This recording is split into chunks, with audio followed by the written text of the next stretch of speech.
10월 21일 라이딩 딜라이트 말씀 묵상 시작하겠습니다. 사랑하는 주님, 오늘도 주님을 찬양하며 감사하는 마음으로 하루를 시작하게 하시니 주님의 신실하신 은혜와 사랑을 찬양하며 높여드립니다. 약한 우리를 아시는 주님께서 긍휼을 베풀어 주시고 주님의 도우심을 통해 힘과 소망을 얻고 살아가도록 하시옵소서.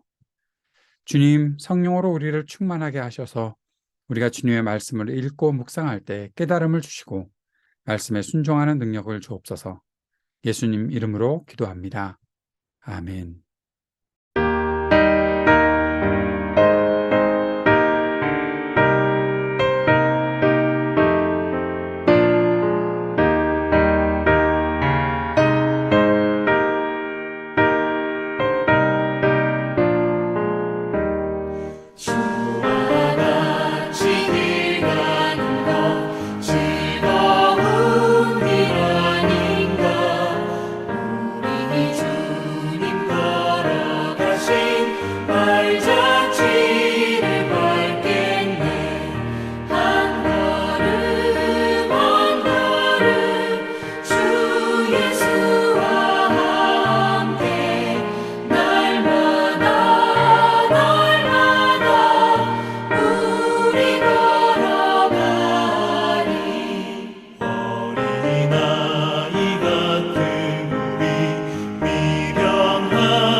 마가복음서 9장 2절에서 13절까지의 말씀입니다. 그리고 엿새 뒤에 예수께서 베드로와 야고보와 요한만을 데리고 따로 높은 산으로 가셨다. 그런데 그들이 보는 앞에서 그의 모습이 변하였다. 그 옷은 세상의 어떤 빨래꾼이라도 그렇게 희게 할 수 없을 만큼 새하얗게 빛났다. 그리고 엘리야가 모세와 함께 그들에게 나타나더니 예수와 말을 주고받았다. 그래서 베드로가 예수께 말하였다. 라삐님, 우리가 여기에 있는 것이 좋겠습니다.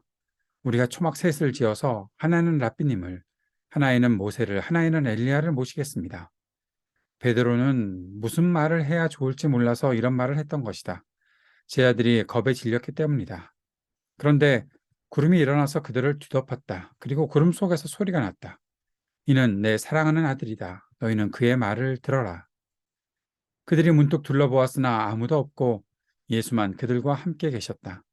그들이 산에서 내려올 때에 예수께서는 그들에게 명하시어 인자가 죽은 사람들 가운데서 살아날 때까지는 본 것을 아무에게도 이야기하지 말라고 하셨다. 그들은 이 말씀을 간직하고 죽은 사람들 가운데서 살아난다는 것이 무슨 뜻인가를 서로 물었다. 그들이 예수께 묻기를 어찌하여 율법학자들은 엘리야가 먼저 와야 한다고 합니까? 하니 예수께서 그들에게 말씀하셨다. 확실히 엘리야가 먼저 와서 모든 것을 회복한다. 그런데 인자가 많은 고난을 받고 멸시를 당할 것이라고 기록한 것은 어찌 된 일이냐? 내가 너희에게 말한다. 엘리야는 이미 왔다. 그런데 그를 두고 기록한 대로 사람들은 그를 함부로 대하였다. 아멘. 예수님은 제자들 중에서 베드로와 야고보와 요한만을 데리고 높은 산으로 올라가셨습니다. 마가가 기록한 이 문장에서 높은 산 그리고 그때가 제자들에게 그리스도가 죽임을 당한다는 사실을 알리신 후 엿새 뒤라고 마가가 그렇게 기록했던 것이 흥미롭습니다. 예수께서 오르신 산이 얼마나 높은 산인지도 궁금하고 왜 특별히 엿새 뒤 또 다른 번역에서는 일주일 후라는 그런 언급을 했는지도 궁금합니다. 예수께서 오르신 산은 가이사랴 빌립보 바로 북쪽에 있는 헐몬 산인지 갈릴리 중앙에 있는 다볼 산일지 확실하지는 않습니다. 알 수 있는 것은 높은 산이라는 것이고 높은 산에 오르셨다는 것은 예수님께서 제자들과 특별한 경험을 하려고 하셨다. 그 중에 또 특별히 3명만 데리고 가셨으니 특별한 경험을 하려고 하셨다는 것만 알 수 있는 사실입니다. 엿새뒤라는 시간은 왜 언급했을까요? 마가는 사실 마가복음을 굉장히 빠른 템포로 기록하고 그 내용들이 진행되고 있는데 지금 엿새 뒤라고 이렇게 표현한 것은 뭔가 중요한 의도가 있지 않았나 싶습니다. 저는 베드로가 예수님을 그리스도라고 시인했던 그리고 그리스도의 길에 대한 오해를 가지고서 예수님을 꾸짖었던 일들 그리고 예수님께서 제자들에게 참된 그리스도의 길을 가르쳐 주셨다는 그 일과 연결되어서 이 높은 산에 올라서 모세와 엘리야를 만난 사건을 연결되어 있다는 것, 이 사건들이 연결되어 있다는 것을 가르쳐 주는 것은 아닐까. 그 시간이 엿새 뒤라고 얘기하면서 분명히 어떤 일의 엿새 뒤일까를 생각하게 될 것이고 그리고 이 일 엿새 뒤에는 어떤 일이 있을 것인가를 생각하게 될 것이니 독자들로 하여금 이 일이 연관되어 있다는 것을 충분히 알리고자 했던 마가의 의도가 여기에 있지 않나 싶습니다.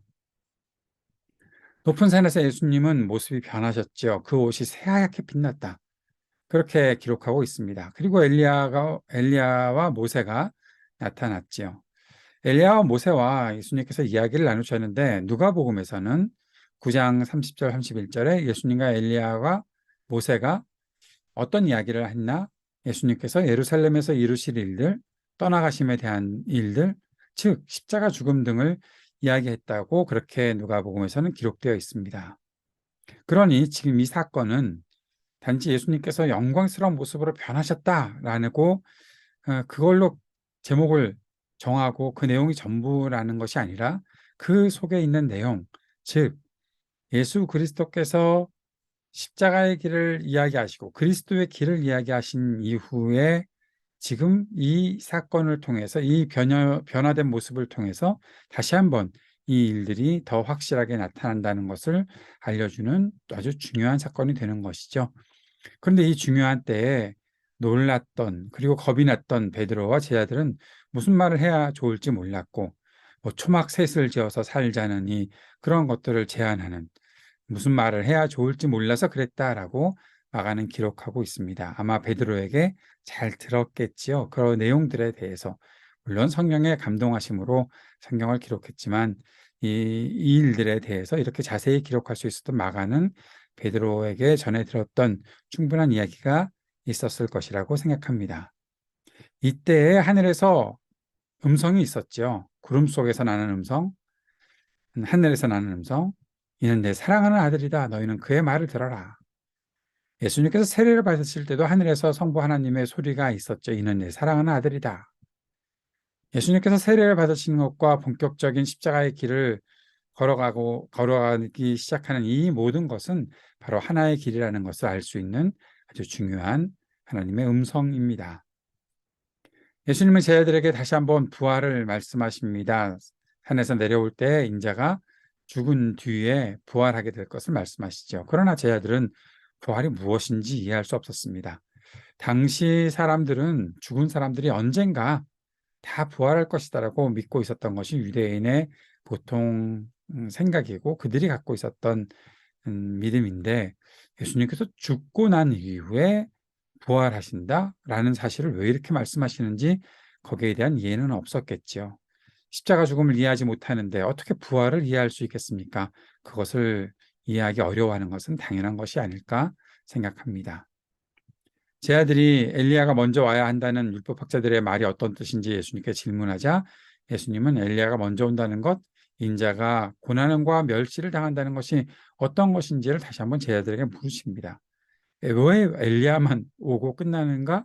그것이 아니라 인자의 그 고난과 멸시를 당하는 일, 이 일들은 과연 무엇이겠느냐라고 제 아들에게 알게 하기 위해서, 생각해 보게 하기 위해서 질문하셨다는 것이죠. 그리고 엘리야는 이미 왔다고 말씀하셨습니다. 예수님께서 말씀하시고 성경에서 이렇게 다시 와야 한다, 먼저 와야 한다라고 말하는 엘리야는 세례요한을 가리키는 것이죠. 예수님은 제 아들에게 그리스도의 길이 어떤 것인지 더 깊이 가르쳐 주고 싶어 하셨던 것입니다. 그리고 그 길이 이미 하나님께서 성경을 통해 말씀하시고 계획하신 길이라는 것을 보이셨습니다. 그리고 이 높은 산에서 그 길이 영광스러운 길이라는 사실도 알려주셨던 것입니다. 사랑하는 여러분, 그리스도의 길이 어떤 길인지 우리가 꼭 알아야 합니다. 그렇게 알아야 하는 이유가 있습니다. 바로 우리가 그리스도를 따르는 그리스도인이기 때문입니다. 그리스도인은 단순히 예수님이 나를 구원하셨어, 나 그래서 천국 갈 수 있어 라는 사실을 믿고 끝나는 사람이 아닙니다. 그리스도인은 그리스도의 말씀을 따르고 십자가의 그 길에 온전히 동참하는 사람, 예수님처럼 사는 사람을 가리킨다는 사실을 우리가 잊지 말아야 하겠습니다. 그리스도의 길을 향해 오늘도 한 걸음 더 나아가기를 원하는 우리 모두에게 주님의 은혜가 있기를 바랍니다. 함께 기도합시다. 그리스도의 길을 온전히 따르는 그리스도인으로 살게 하옵소서. 간절히 기도합시다. 하나님 나라의 복음의 일에 쓰임받으며 살게 하옵소서. 함께 기도합시다.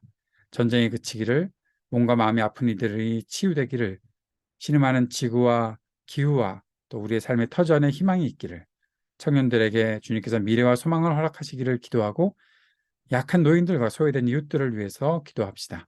하이브리드 3.1 교회를 위해 주님 앞에 간절히 기도하는 시간 되기 원합니다. 같이 기도드리겠습니다.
하늘에 계신 우리 아버지여, 이름이 거룩히 여김을 받으시오며 나라가 임하시오며 뜻이 하늘에서 이루어진 것 같이 땅에서도 이루어지이다. 오늘 우리에게 일용할 양식을 주시옵고 우리가 우리에게 죄 지은 자를 사하여 준 것 같이 우리의 죄를 사하여 주시옵고 우리를 시험에 들게 하지 마시옵고 다만 악에서 구하시옵소서. 나라와 권세와 영광이 아버지께 영원히 있사옵나이다. 아멘.